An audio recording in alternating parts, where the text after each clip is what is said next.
Good day. I'm Colonel Jerry Morlock, the Director of the Combat Studies Institute.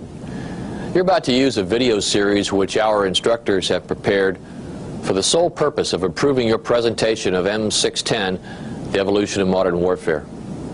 We've taken care to make the course that you teach as similar to the one taught at Fort Leavenworth as possible, and choose to add these tapes to your libraries in order to give you every advantage as you prepare to teach this new course.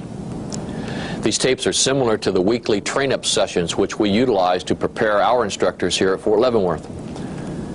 My intent for the tape sessions was to provide you insights and tips on ways to approach the lessons of M610 that were not available in the instructor notes. I've drawn various instructors, military and civilian, into the sessions based upon their specific expertise and historical background. They were asked to just talk to the lesson structure and content, giving you some additional information on the historical context and differing views on how to approach the lessons. These tapes will provide you a wealth of knowledge and direction that will significantly improve your readiness to teach our new history course. One word of caution regarding how to use these training tapes. They are not designed to be substituted for your instruction during the individual lessons of the course. As instructor preparation tapes, train the trainer material, if you will, they are inappropriate for direct instruction to students and are not intended for that purpose. Our intent with these tapes is to improve your ability to lead the student seminars by sharing tips and advice from some highly qualified experts. The Combat Studies Institute stands ready to provide whatever additional expertise or assistance that you may require, and we've included the Institute's phone, mail, and email contact information on the tape if you should need it. Good luck with the Evolution of Modern Warfare course. Have a good time.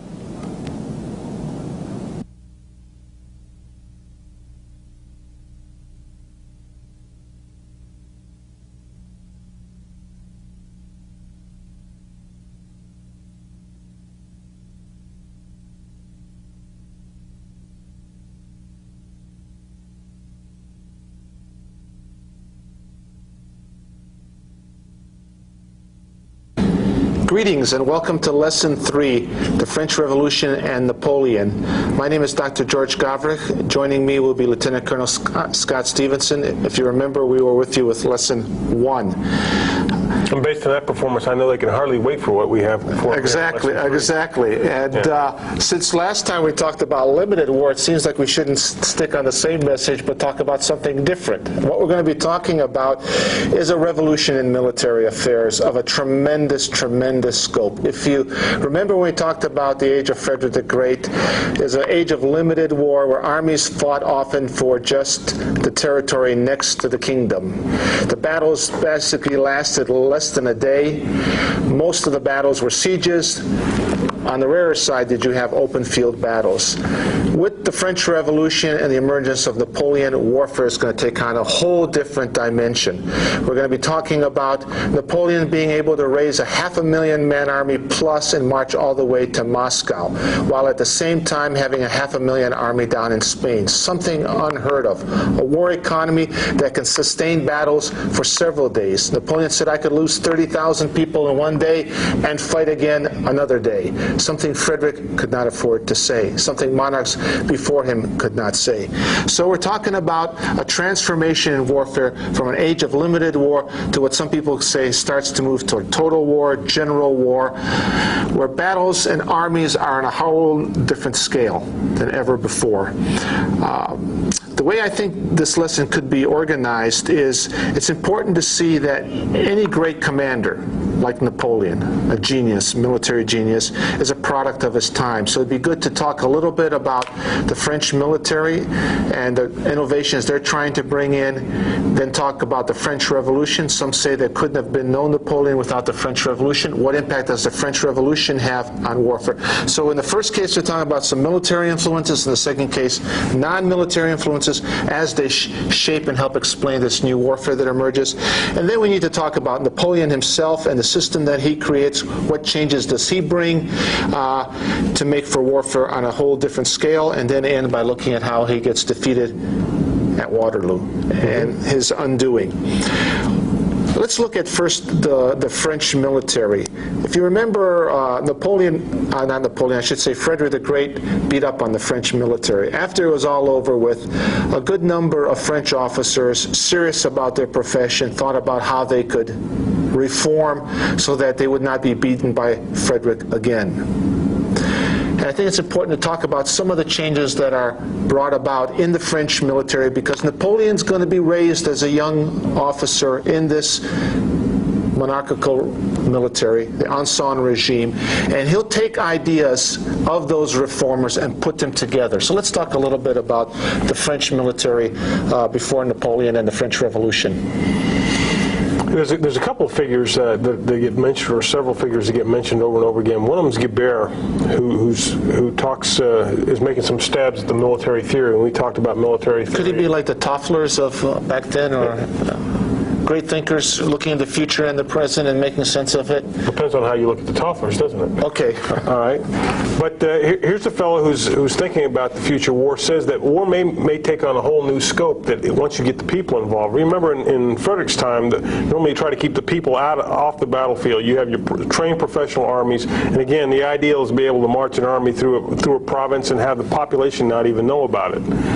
But what happens if you get the population involved? This may throw things off. Guibert's got some theorizing about that. Of course, he can look across the ocean in last lesson, lesson 2, about the American Revolution, and see there is a people involved. And what does that mean for the future warfare? Absolutely. Some thoughts about that. There's another fellow named Gribeval who institutes a whole bunch of changes, especially in French artillery, toward making it more mobile, more of a instrument of supporting maneuver on the battlefield. He lightens up the caissons. He lightens up and standardizes the different pieces of artillery and makes that a much more useful, effective tool than the heavy guns that had to be dragged around the battlefield. And once you set them in place, basically they stayed there for the whole battle. Under Gribeval, French artillery is going to probably be the most technically advanced in Europe.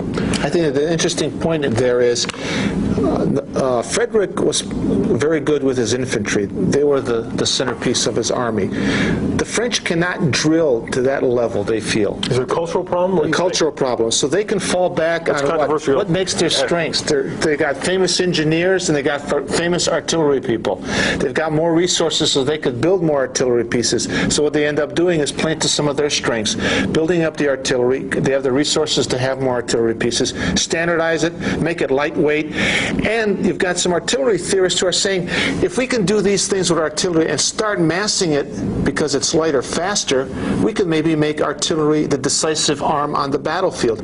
A kind of a revolutionary thought. Napoleon is what, an artilleryman? Indeed. He is exposed to these ideas, he's exposed to these reforms, and he is in one of those experimental units that's playing around with these artillery pieces. Well, I think it's also interesting, as a Corsican, a guy who shows up at military school with a heavy Italian accent, he's sort of an outsider, and he doesn't have access, coming from minor Corsican nobility, to the more fashionable regiments, either infantry or cavalry.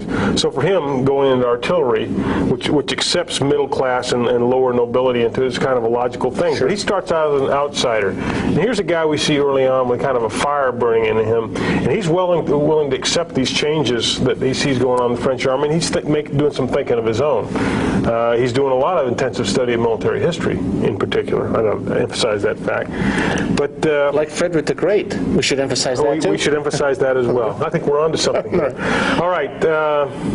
But as you say, he comes up under the old monarchical army, but here's a guy who's already thinking, perhaps beginning to think outside the box. But it takes a series of circumstances that sort of give this young Corsican upstart his opportunity. And here's where as an instructor, you've got some decisions to make.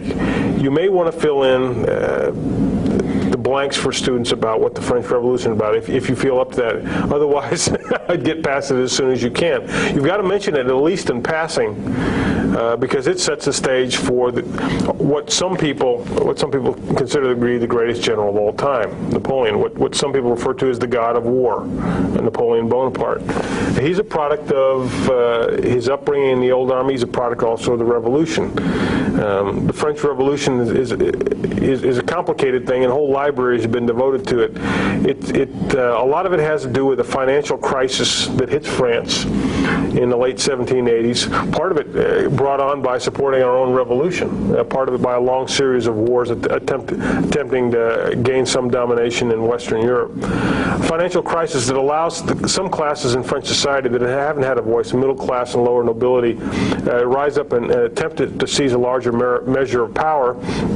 And, well, it's also, I think it's an agrarian and an economic crisis, lead to a political crisis. The king attempts to flee the country, Louis XVI, he gets captured, he gets beheaded, and all of a sudden all the crowned heads of Europe are starting to get a little nervous about what does this mean when people can rise up and overthrow and then execute a king. The whole system is at risk here, and so all the major powers unite to put down this French Revolution. Sort of like the Bolshevik Revolution brings in the rest of the world against it, and the Iranian Revolution, when it emerges, people want to stop it.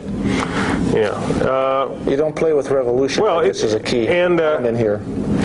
Again, we talked about Frederick the Great in the 7 Years' War. You look at the correlation of forces against him, he doesn't have a chance. You look at the same thing with France in 1793, 1794. Its army has not fallen apart, the old monarchical army. It's lost its officer corps. About a third of its enlisted ranks have gone off and deserted. It is in bad shape, and all of a sudden it's facing the various houses of Europe from marching on its frontiers with big armies, and it looks like this revolution is going to be stamped out just as quickly as it rose up.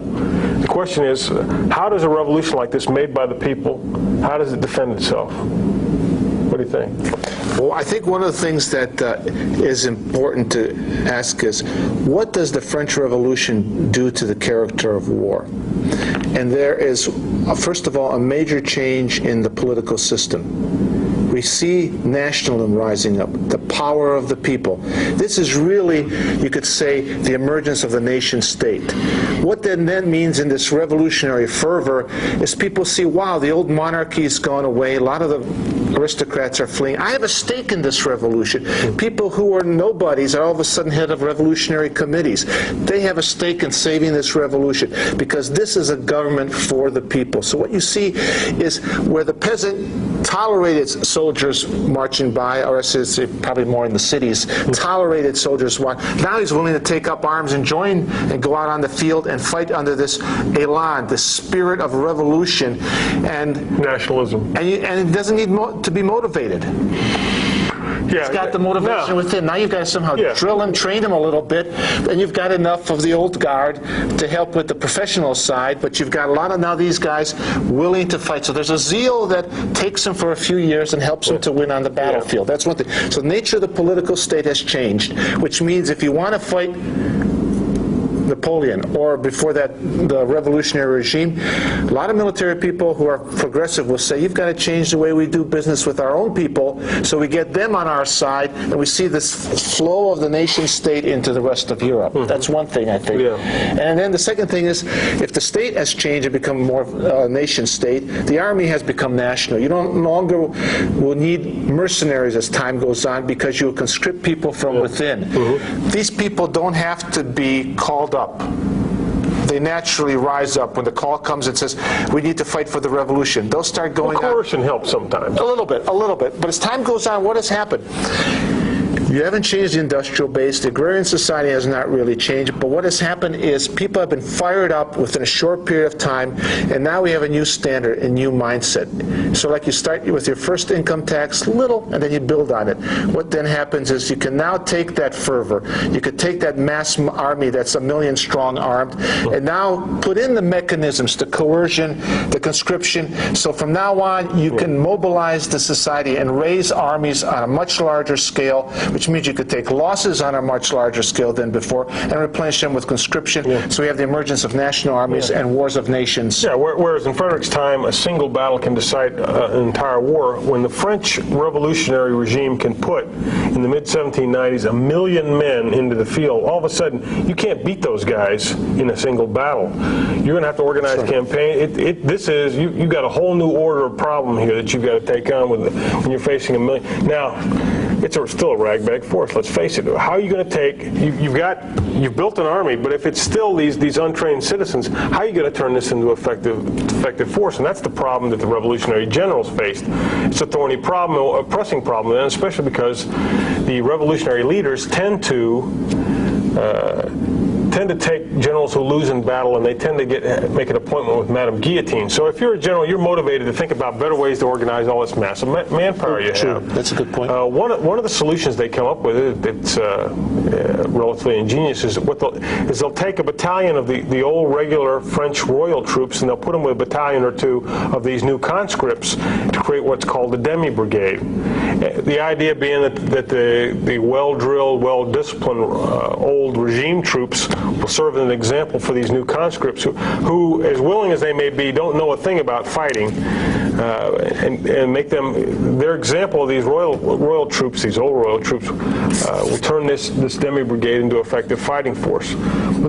So what you're facing, if you're trying to take down the French Revolution, you're facing huge armies. You're facing armies that are motivated by something you haven't seen on the battlefield, patriotic fervor and nationalism, and the nature of these troops allows them to be used in ways you haven't seen before either. I think the interesting thing, too, is if you compare it to the Bolshevik Revolution or the Iranian Revolution, you have there emergence of people outside of the military in power who don't trust the military, political commissars, religious commissars in there. The French Revolution brings to power Napoleon, who's a general, already a proven general. He'll take the talent that's there, that's demonstrated by these young officers who fought and won on the battlefield, have been elected, promoted, and he'll use their talents to mobilize them into a better army, a better trained army, and use that fighting power now to conquer. Rather than fear the army, subdue it, he will use all its resources to the maximum, which is interesting. Yeah, Napoleon is probably a guy in the old Royal Army, probably doesn't get beyond captain or major in the career. And all of a sudden, though, due to being at the right place at the right time, defending the national government against a coup attempt with the famous whiff of grape shot, all of a sudden gets elevated to general, gets a theater command down in Italy, becomes a national hero, and this is a springboard to eventually to take power. But he's going to bring his own genius to this piece, but you got to remember that he is inheriting, like Frederick inherited the system his father built, Napoleon will inherit some important advantages from the French Revolution. Because, number one, they've answered the problem, where does the manpower come from? It comes from the entire populace. Number two, where do the officers come from? Well, as George has said, you now recruit across all classes of society. Use some of the old officers if they're willing to serve. Most of them have gone overseas or been beheaded. But you recruit by talent now, by merit, which is a revolution in itself. Okay, I got the people, I got the officers, how do I arm them? You orient your entire national economy towards supporting these huge new armies you're putting in the field. This is the first appearance of what some people call war socialism. A war economy. Yeah, war economy. And that's done by a guy named Carnot, who's called the organizer of the revolution even before Napoleon takes over. He is now helping to organize the state to keep these guys funded. Okay, so funding is another piece too, but we're going to orient our government toward producing the resources. So I've got the manpower, I've got the officers, I'm going to orient my economy toward keeping them equipped. Now I got yet another thorny problem. How do I feed this mass of guys? Well, here again is another problem.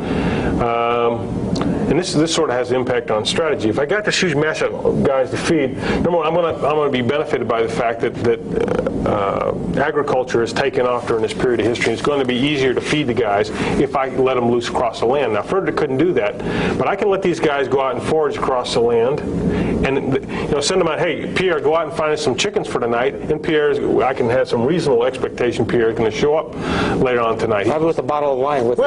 Pierre, being resourceful guy that he is, I would hope so. By the same token, the road networks have increased, so this increases my ability to disperse armies to go out there and forage. Right. But still, the trouble is a foraging army is going to leave barren countryside behind it. So where do I want to deploy this army? Well, the ideal place is not in France. I want to take my act on the road, And if I'm going to have this huge army, I'd much rather fight with it on foreign soil. Let him do his foraging in Germany or Poland or Italy or anywhere, but in France. Now, if I have an army that relies on foraging, I still have a problem, because if Pierre's in the lead brigade, life is good. You're going to find plenty to eat as you get on the road. But if you're Gaston in the trail brigade sucking dust, there's not going to be much left when you get there. That's right. What's the solution? Well, this is a thorny one too. A lot of starving goes on in these ill-managed armies. One solution is start putting your armies on multiple axes. It's a fact of life. If you want to feed them, you can't put the army on a single route like Frederick used to do. Frederick could rely on this carefully organized system of military depots. Well, a French Revolutionary Army can't do that. So by necessity, they're going to use multiple routes. But Napoleon's going to turn that into a benefit, isn't he? Yes, he's going to create the corps system. And what that means is you can create independent commands that march down different avenues to congregate, to mass at the decisive point or for the engagement. What's interesting then is you've got to make these corps be able to be fighting independently. Well, why is that, George? What happens if they get caught by themselves out there in the middle Against of an enemy army? They get defeated piecemeal. Well, yeah, if it's just a force of infantry, the enemy using combined arms were overwhelmed with artillery and cavalry. Right, so what you end up doing is making these corps combined arms. You give them artillery, you give them cavalry, and you give them infantry. You've got basically independent command, a corps system of combined arms. Whereas, go back, remember when we were in lesson 1, was it, with Rossbach? Well, when you looked at Rossbach, you had what? On the hill was the artillery, Seydlitz and his cavalry were hidden behind a hill, and the infantry was in a different place. All the arms were there, but they were not integrated at the level of integration that we're going to see with Napoleon's army. And it means now independent commands, armies not marching as one single army, but on multiple axes, each corps independent. I still got a problem with that, George, though. If that's why you... If I'm Frederick, I know I've got everybody in sight. I can keep track of my army. I can orchestrate its efforts on the battlefield. But if I let these guys go marching off across country under separate commands, how do I keep control of this mess?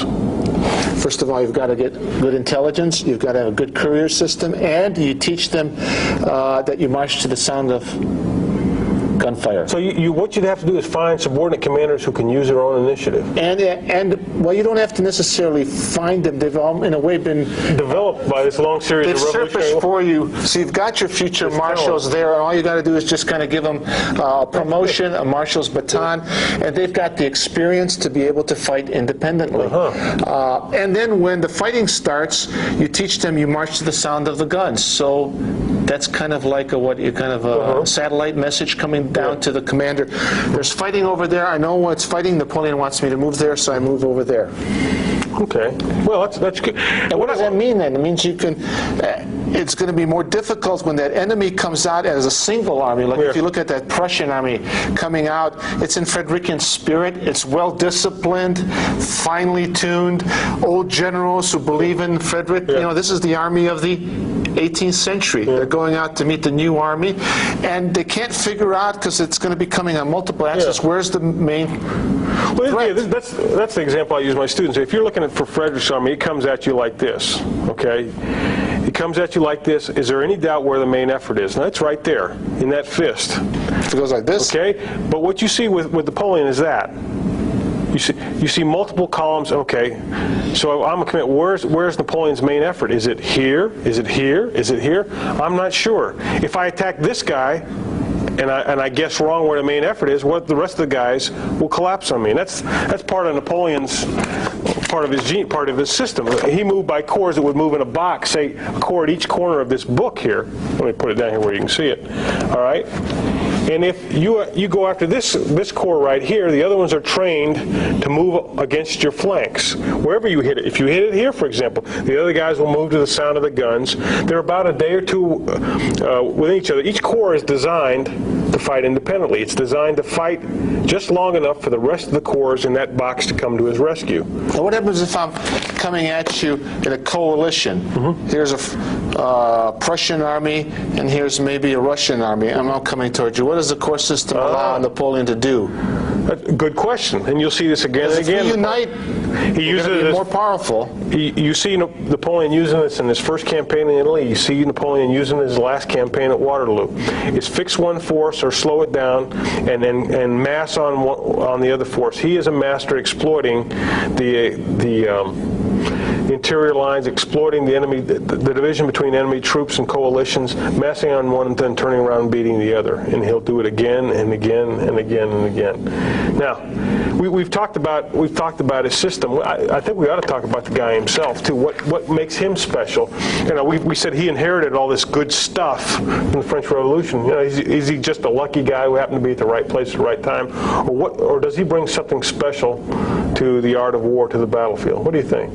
I think, first of all, I would say he's partly a product of his time, and that's not to demean his accomplishments. We're all products of our time, for better or for worse. So he does benefit from the French Revolution and what it brings to warfare. He does inherit some good ideas and reforms from the French military.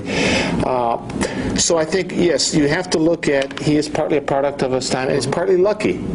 But there's nothing wrong. What is it Napoleon once said? If I have a choice between a good general and a lucky one, I'll take the lucky one any day. Any day. Now, I would say that one thing, too, they say about Napoleon is that through the study of history, reading a great deal, studying the masters, including Frederick, he developed in his own mind how he was going to command. And then once he starts to command and lead, he uses those experiences to fine-tune.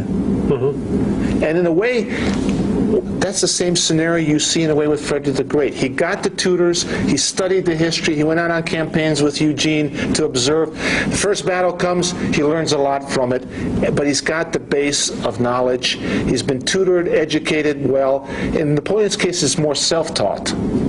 So that's one, I think, thing you have to keep in mind. And that's the importance of study. That's why all these great guys who are successful try to impart to their subordinates study. What else do you think makes them? I keep a vivid picture in my mind of Napoleon preparing a campaign. When he anticipates he's going to go to war, say against Austria or Russia or Spain, what he'll first do is assemble all the books he can on that area, the geography, the topography, the social organization. Then he assembles all the books that can be found on previous campaigns that have been fought there, campaigns in Frederick's time, campaigns in ancient times. Then he assembles the best available maps, and he will spend, apparently, according to some accounts, day after day on his hands and knees, poring over these maps, figuring out the distance from point to point, then poring over these accounts. What's the terrain like? What are the key points? Where are the river crossings? Where is the enemy likely to deploy? And as he's doing that, he's starting to send out his cavalry and his agents to go out and start developing the intelligence. He is a one-man staff. Now, he has a chief of staff guy named Berthier who's very good at transcribing his orders, but what this guy brings to the battlefield is a sense of time and space that normal people don't understand. An understanding of, if I move this guy here, where's the enemy likely to be? How fast can I react to an enemy move over here? He keeps it all up in here. Something that mortal men at this time have real difficulty doing.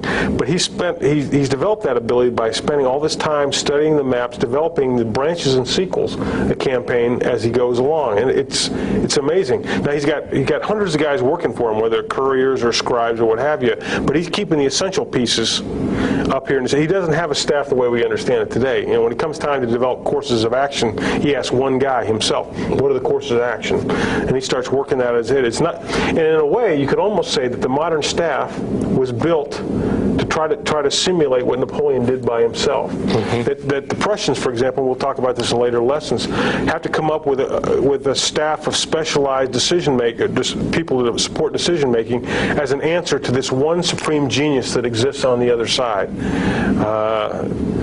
Because Napoleon, again, he is a master of the time, and he brings enormous energy. Here's a guy in his early days who could spend all day on horseback and then all night dictating orders. Enormous physical vitality was another piece of it. Enormous energy, enormous vision, and enormous charisma. Let's face it, here's a guy who knew how to motivate men. That's right. I think that's a good point to talk about, how he motivated troops. They said he had an amazing charisma, a magnetic personality. You met him in court, you were dazed by him.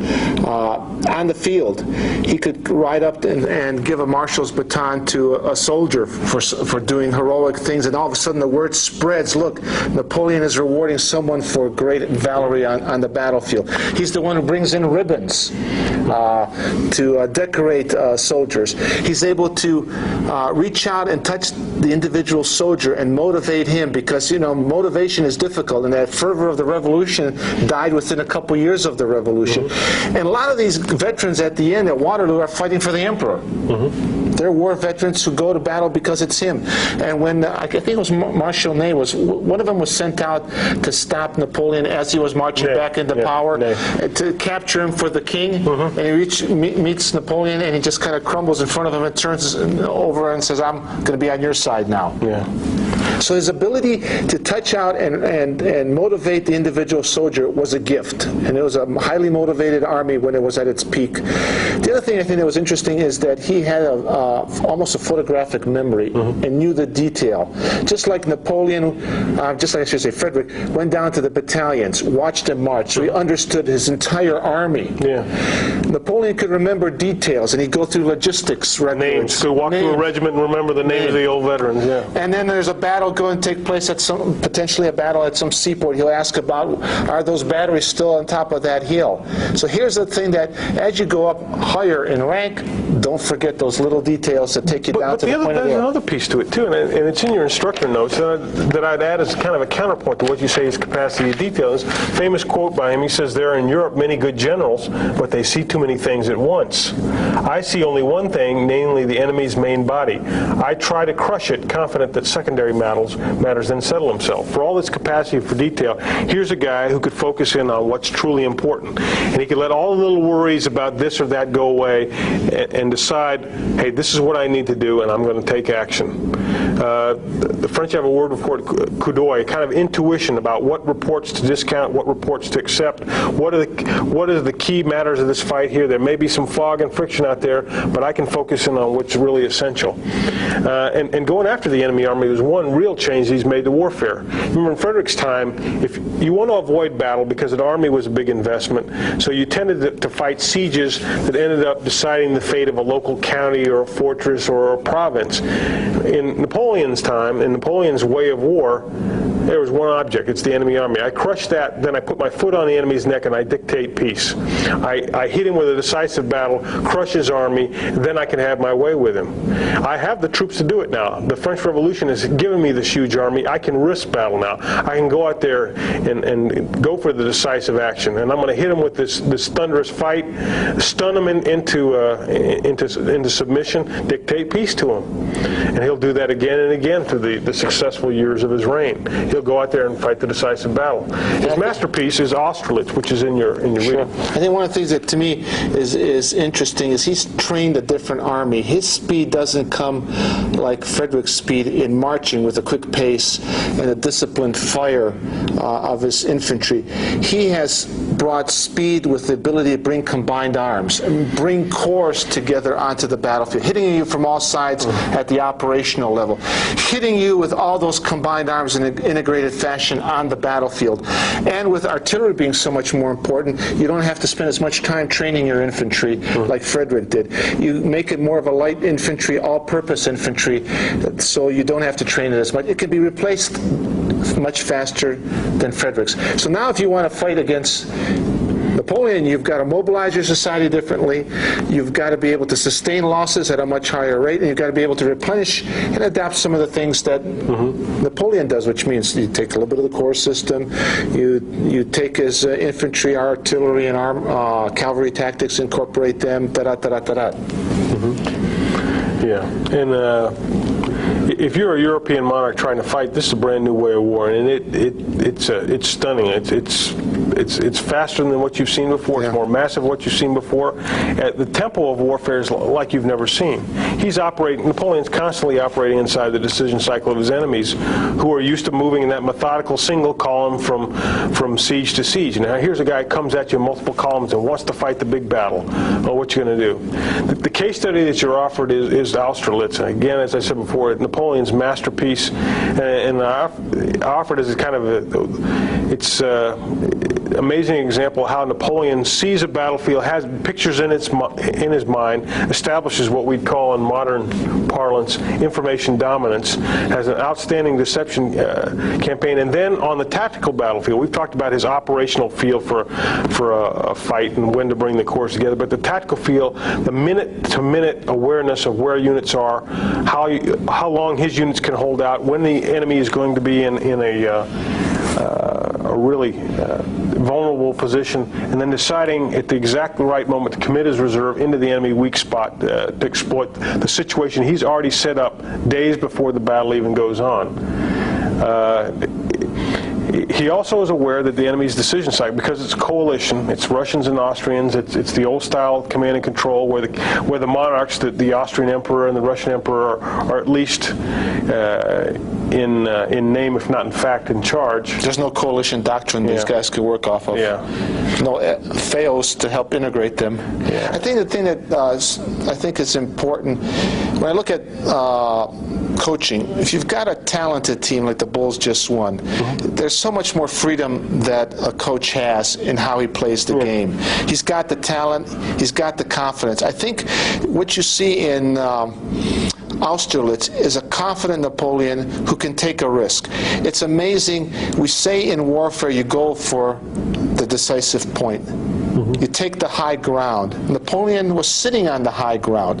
He's afraid that the coalition won't attack him. He wants it to attack him, so he comes off the high ground and lets the opponent take it, which already now becomes seductive to the coalition. Napoleon must be weak. He's withdrawing from the high ground. Then he starts digging trenches like he's preparing for an attack on him rather than preparing himself for the attack. Oh, and his right flank is weak too. And that's amazing. And that takes risk, and only a person who has confidence in himself and in his system, because I think, as we'll see in Waterloo, it's a tired Napoleon, but it's not the same army. He doesn't have the same generals under him, marshals under him. He can't take those kinds of risks. So units that are well trained, well motivated, give a commander so much more opportunity to take risks because he can rely on those people to do their thing. And in each of these cases, like in Rossbach, in Leuthen, here we'll see in Austerlitz, these subordinate commanders, if you got into the detail of the battle, are helping to bring victory to the supreme commander. Seydlitz does it at Rossbach. You've got a couple brigade and corps commander that show initiative and heroism to help pull this thing off for Napoleon. But it still reflects greatly on the man himself, who crafted this army. This is his Grande Armée. He's taken quite a bit of time to shape it, train it, mold it to be his fighting machine. Well, if it's so wonderful, how did anybody ever bring the guy down? Yeah, how do you have to be as good as the Germans were in 1940 to or beat as good them as the Bulls were this year? Yeah, and to beat them in 45. Do the Allies have to be as good as Napoleon was in 1814 to defeat him in 1815? Or as good as he was in 1807 to beat him in 1815? Right. Yeah. And I would say no. What you find is, on the one hand, there's going to be some decline in Napoleon and his system. He will never have an army as good as the one he took to Why not? Austerlitz. Why not? Doesn't he have is he still training them? Not to the level they were in 1805. You know, the army that he takes to Austerlitz is an army that has spent a period over a year at sites along the British Channel, going from brigade to division to corps-size maneuver. It's an army that's intensively drilled. It's an army that is made up of, in large part, of veterans from the previous wars of the Revolution. It's an army that has got officers who have been brought up through that talent search that Napoleon and the previous leaders have done. He's got great leaders. He's got well-trained troops. He's got the system in place. He'll never have an army that good again. You could create it, but there is a problem, I think, in that the revolution created the talent. He did not create a system to keep that talent coming up. So there's no staff college. There's no exactly. There's no great educational system. So what that means, it all depends on Napoleon. And when he's losing, or there's marshals, or they're starting to age and not be as good, he does not have the ability to create a new generation of leaders to replace them. He is too much dependent on himself. He's probably too vain, too arrogant to learn from his opponents, to give them credit, plus to be able to recognize talent beneath them. So that's going to be one problem. You're not going to have the people underneath you. Frederick the same. He dies basically with a pretty good army, but it's dependent on him. You don't see any great leaders emerging after Frederick. The guys that are in charge are old guys who just want to imitate Frederick. They don't want to change the system. Which in large part explains why the Prussian army gets spanked so bad in 1806, gets a national humiliation at the hands of Napoleon. That's the second of his two classic victories. First Austerlitz in 1805, then there's Jena in 1806, and he's taken on the best armies of Europe. It humbled him. He's the master. Where do you go from here? Well, again, just like Frederick had to face an Austria that's constantly getting better, raising the standard, Napoleon's going to have to face enemies that are forced by, if they're going to face him, to improve themselves. Austria is one example, Prussia's another. And there's Napoleon himself. His eyes get bigger than what he can digest. He looks around, he says, I'm going to make Europe one gigantic embargo against the English, who are the only guys at that point who are holding out to him. By 1807, 1808, the only people who are holding out against Napoleon are the damn British, as they say. He can't get at them because he's thwarted by Nelson at Trafalgar. He can't build a French navy that can face him. So he's going to put a blockade on. He figures he will humble this nation of shopkeepers with the continental system. The problem with the continental system, there's some leaks in it. The most prominent at each end of Europe. At one end there's Spain and Portugal, and at the other end there's Russia, who don't want to play along. So Napoleon says, well, I got to bring these guys in the system. In 1808, he goes to go through Spain to get to Portugal, to clamp down on them, ends up in a campaign that turns into a people's war. The Spanish people rise up against him after he deposes their king. He gets into a long, bloody, brutally ferocious, and lots of atrocities on both sides, guerrilla war in Spain that eats up, by some estimates, as many as 500,000 French troops over the period from 1808 to 1812. It's what is called the Spanish ulcer that eats away at his army. At the other end is Russia. Now, that's a whole different thing, isn't it? And what's interesting there is, with the vastness of space there in Russia, Napoleon just gets dragged deeper and deeper into Russia, not necessarily by design, until he extends his line so far that he can't get back. It's reminiscent of what we'll see in World War II with the Germans. And he loses basically 90% of his army. Mm-hmm. Yeah, he goes into Russia with the same plan he always does on the campaign. I'm going to go in there with a massive force and force the enemy into a battle. But the Russians say, well, we're going to fight you, but I think a little further back. And they get ready to fight a battle, and they get cold feet, and they pull back a little further. The Russians don't have this plan from the start of a scorched earth back to Moscow. It works out that way, though. And Napoleon keeps having this idea, I'm going to bag the Russian army. I'm going to bag the Russian, it keeps slipping away from him, and eventually he's all the way into Moscow. The question is, what now, GI? Well, if I take the enemy capital, he'll be forced to make peace. The Russian Tsar says, not necessarily. And here's this great genius, and he has to scratch his head in Moscow, try to figure out what the heck happened. I won all these battles, I'm sitting in the capital, and he's still out there with his army, and he wants to fight. And it's getting cold. I better retreat back. And here you have genius who has created a system, won on the battlefield, forcing opponents to give up, and all of a sudden he finds it's a different ball game. Yeah, and he's, in a large extent, he's a victim of the kind of forces that helped him along. This nationalism in Spain has given him fits. That's right. The Spanish people have risen again, and nationalism in Russia has given him fits. Here's a people that refuses to give up even after their armies are beaten in the field and their capital is taken. The Russians refuse to throw in the towel. And then as he falls back with his beaten army out of Russia, the Prussians say, wait a second, we're going to rise up in a spirit of nationalism and take on Napoleon again. And the Austrians do the same thing. And all of a sudden, by 1813, all Europe was ablaze against him, and he's lost the biggest army he's ever put in the field. He's put, some estimates, between 500 and 600,000 men into Russia, lost virtually all of them. He's got to rebuild an army from scratch. Well, he does that. He puts 400,000 men into Germany. He fights a huge campaign in eastern Germany. It culminates in 1813 in the Battle of Leipzig, which is the biggest battle in history to that point, with about 250,000 people on each side. He loses. He falls back into France, fights another masterful campaign, but at this point the French people are running out of gas. The nationalism, the fervor that he'd relied on, the desire for glory is just about gone at this point.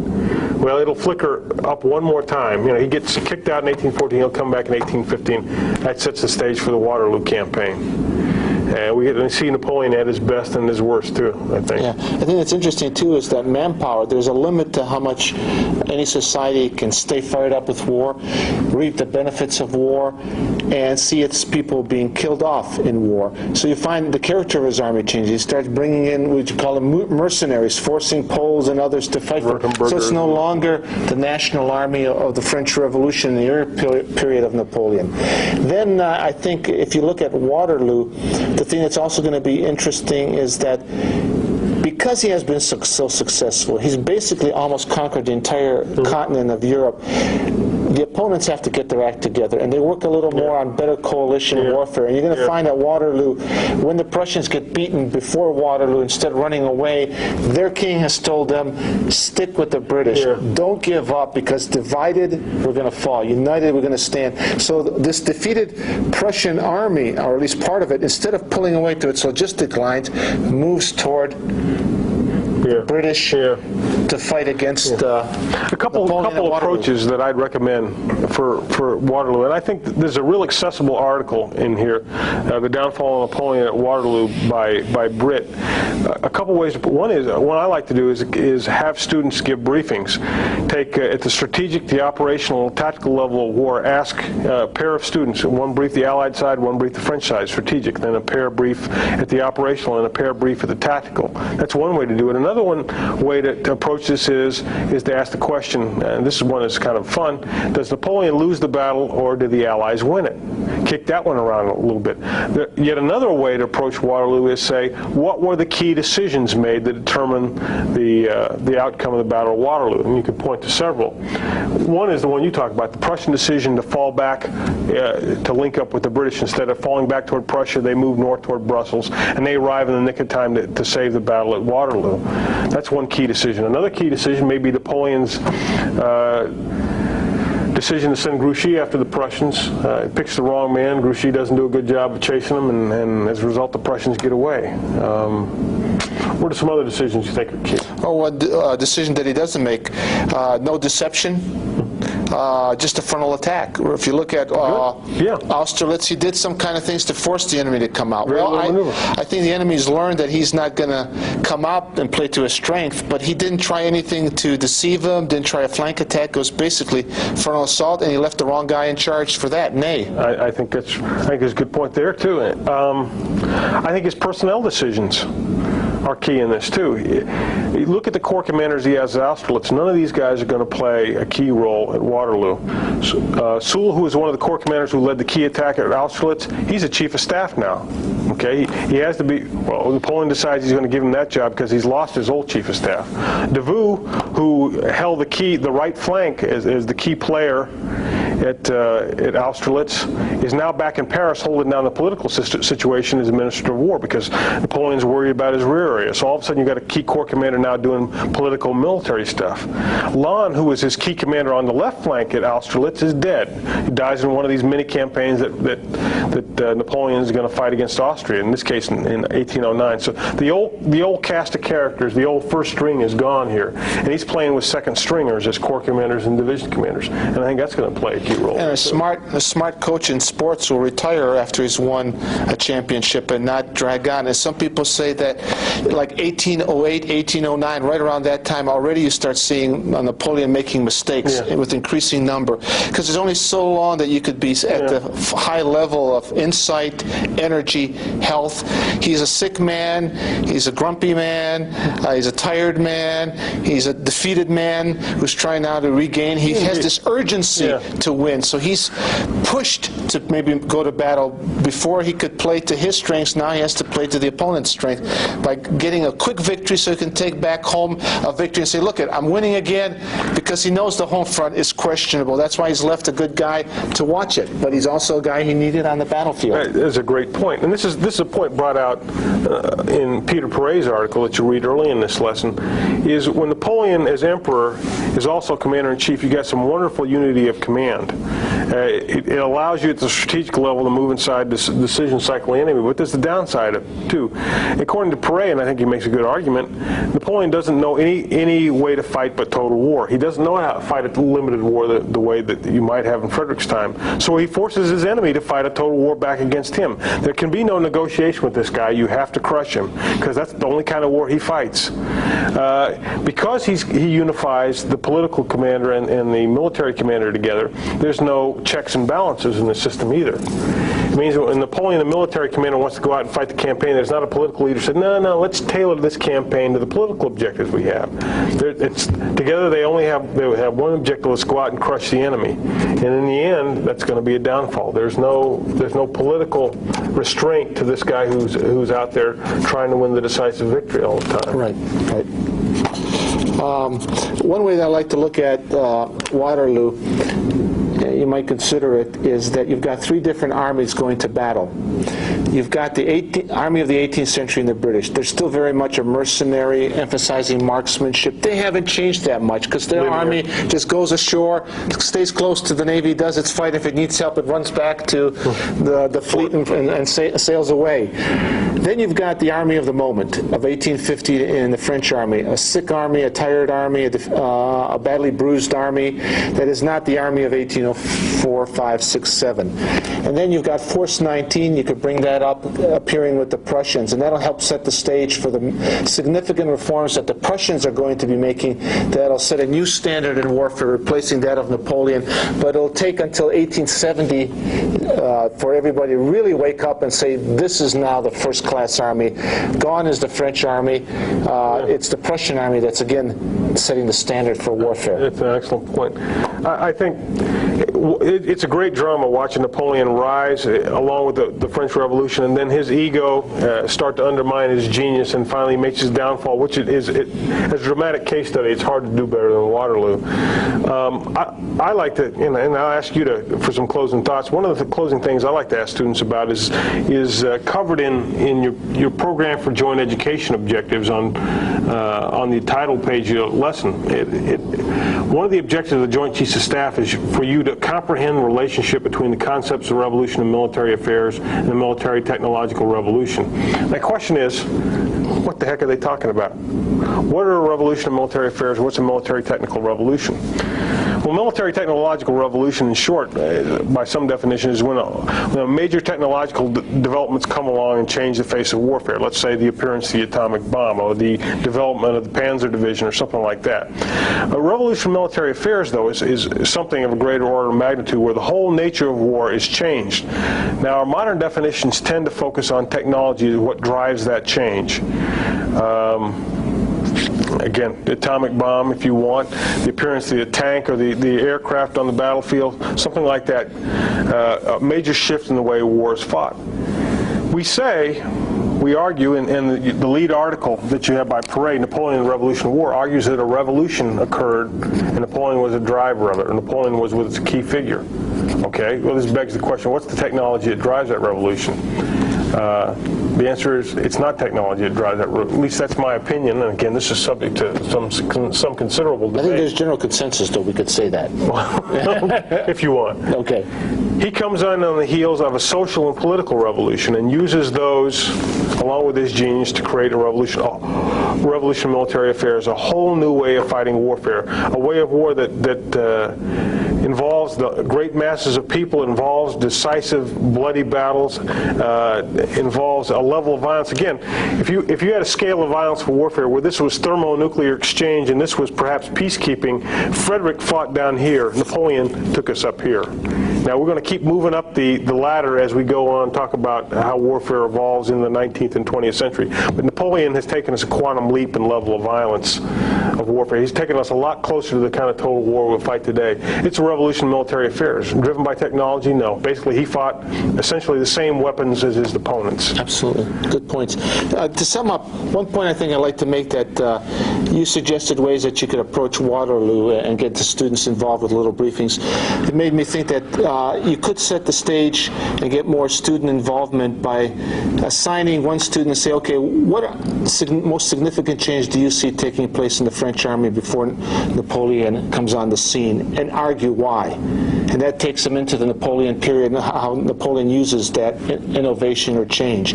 Then what is the most important change that comes about of the French Revolution? Have another student do that. And then what is the key to Napoleon's greatness as a person? What's the key to his system that he creates? And assign each one, have them do like a 3-minute summation of their ideas, and that could generate some discussion. Final thing is to kind of to sum up this thing about the Revolution Military Affairs is excellent. If I may, then just what are some of the significant changes, if you could look at them? One is governments have changed. They're more democratic in spirit, and means that they rely more on people power. And you're going to have to make some political reforms to integrate the people in a different kind of way into government. That leads also to changes in the nature and composition of armies. There are going to be more and more national armies with conscription coming from within society and not mercenary armies. And they're going to be large in scope. You're going to have 200,000 man armies appearing on battles instead of the 13, 20,000 that you saw in Frederick's time. They're going to be larger armies. And what happens with strategy, rather than sometimes avoiding battles, battle becomes the centerpiece, because this large army, you can't run away from it. It's not designed to go out there and demonstrate. A lot of money went into getting it into the field to fight. So it's a battle strategy, and the hope will be to get a decisive battle where you obliterate the army and get a political result. If you can't, you do successive battles, keep going after the person until you defeat him. So it has raised the scale of war, changed the strategy. It's a battle-oriented strategy with the goal to bring political victory through decisive victory on the battlefield. Annihilating the enemy. And it has brought in a new integration of combined arms onto the battlefield, with the main killer now being artillery, or before it was the rifle. You measured combat power by the number of rifles you had. Now it's a different kind of technique now, and you're starting to have combined arms coming together. So warfare has changed, and Napoleon becomes the model of the great general who can fight in this era of increasingly larger armies.